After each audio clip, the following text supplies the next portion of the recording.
കള്ളക്കുറിച്ചി വിഷമദ്യ ദുരന്തത്തിൽ ജീവൻ നഷ്ടമായവരുടെ കുടുംബത്തിന് സഹായം പ്രഖ്യാപിച്ച് തമിഴ്നാട് സർക്കാരിനെതിരെ രൂക്ഷ വിമർശനവുമായി നടി കസ്തൂരി.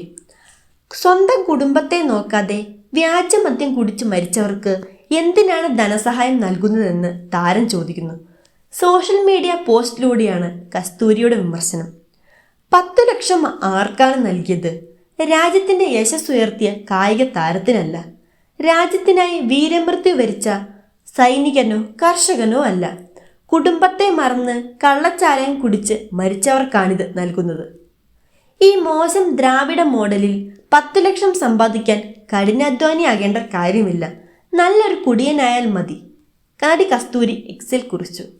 കഴിഞ്ഞ ദിവസം നടന്ന ദാരുണ സംഭവത്തിൽ 55 പേരാണ് മരിച്ചത്.